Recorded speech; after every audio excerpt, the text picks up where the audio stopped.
O Chile já se recuperou desse episódio terrível que foi a ditadura? Até hoje o Chile não é igual. Mesmo com a queda da ditadura militar, digamos que não temos democracia, apesar da economia neoliberal. A delinquência, a insegurança e o desemprego têm aumentado. As coisas têm mudado tanto para continuar em baixo. Não se pode falar em ditador sem se lembrar de Fujimori, o único presidente que conseguiu enfraquecer e quase acabar com o grupo comunista Sendero Luminoso, prendendo seu líder, Abimael Guzmán. Abimael, que foi preso na luta de hoje. Hoje conseguimos uma entrevista exclusiva com ele na cadeia. E na sequência, uma matéria com a historiadora Cátia Santana, que falará sobre o apoio popular e o enfraquecimento do Sendero.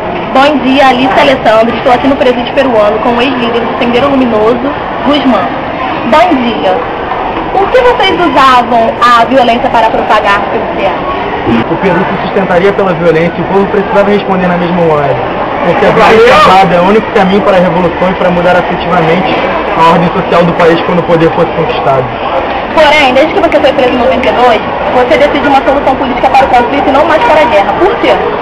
Porque o Peru não há condições para o desenvolvimento de uma luta armada que leve à conquista do poder. Tá bom, obrigada.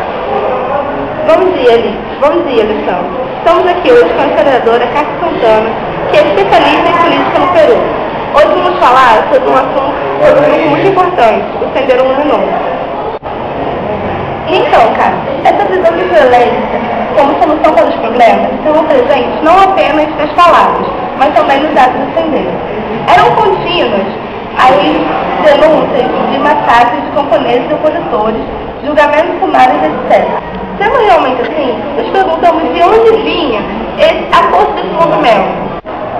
Então, como um movimento extremamente violento, repudiado pela esquerda tradicional e incompreensível pela grande parte da intelectualidade peruana, conseguiu o apoio popular.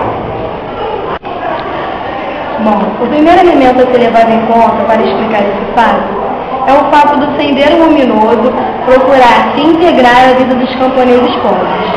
Ao contrário dos políticos tradicionais, ele buscava uma propaganda usando o idioma indígena e oferecer soluções práticas para o dia a dia de muitos peruanos, como a aplicação sumária da justiça com a eliminação de elementos antissociais, como estupradores e ladrões, e repartição de bens, etc. Além disso, o movimento de Sendero Luminoso, ele tinha uma política de respeito aos camponeses e era inovadora em termos de uma sociedade racista e desigual como a peruana. O Manual do Sendero Luminoso dava, por exemplo, algumas regras-chave para os guerrilheiros, como obedecer em todas as ações, não maltratar os prisioneiros, não estragar as plantações, respeitar as massas, não tomar nenhuma agulha das pessoas e falar com cortesia. Evidentemente que as pessoas que se opunham claramente não aplicavam esse tipo de cortesia. Pelo contrário, eles eram tratados com extrema brutalidade. E o que aconteceu com o Sendero Luminoso após a captura de Guzmán? Bom, com a captura de Guzmán em 1992 e das demais lideranças até 1995, o Sendero perdeu muito da sua força. Chegou mesmo a enfrentar milícias de camponeses, os quais supostamente o representavam. Suas ações ficaram mais espaçadas e a última delas foi um ataque à bomba contra a embaixada estadunidense em Lima em 2002 e o sequestro aos funcionários que trabalhavam em gasoduto em Ayacucho em junho de 2003. Obrigada. Voltamos com você, Alessandro. Nos últimos meses de 2000, Fujimori foi encurralado por uma série de escândalos que marcou seu governo. Foi indiciado por violação de direitos humanos e agora, condenado, o repórter Vinícius Sobreira está ao vivo no Peru e falará mais sobre o assunto. Bom dia, Alice Alessandro. O grito dos inocentes não bastou para que o ex-presidente peruano Alberto Fujimori, de 70 anos, convencesse os juízes que na terça-feira sentenciaram a 25 anos de prisão por violações dos direitos humanos.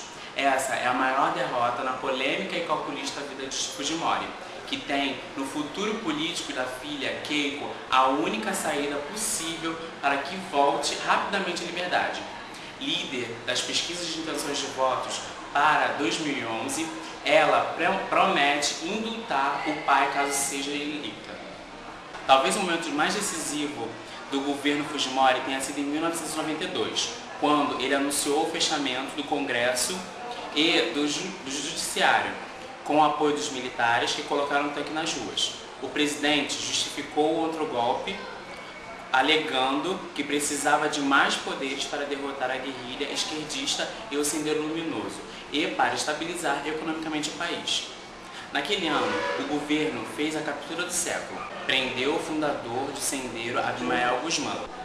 Até hoje, muitos peruanos dão crédito a Fujimori, que tem derrotado a guerrilha.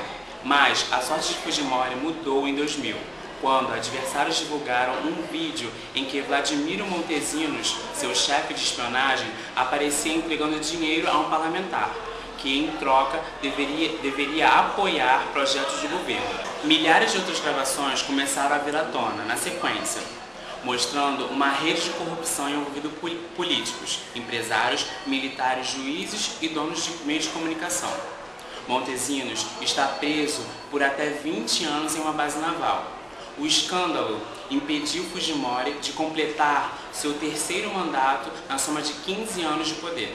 Depois de viver exilado no Japão, Fujimori voltou a surpreender o mundo em 2005, quando viajou para o Chile, onde pretendia regressar ao Peru para retomar a sua carreira política. No entanto, foi preso assim que desembarcou em Santiago. E 2 anos depois, extraditado para Lima. Agora foi condenado 19 anos depois da chacina dos chamados Barrios Altos e na Universidade La Compluta, mas ainda enfrentará outros julgamentos, ligados principalmente aos casos de corrupção. É com você, Alessandra e Aliciane. Ficamos por aqui, agradecemos a sua atenção. Agradecemos também ao professor Wellington pela chance incrível de podermos pagar um pouco de mico aqui. Pô, professor, mó vacilo, hein? Tenham todos um bom dia.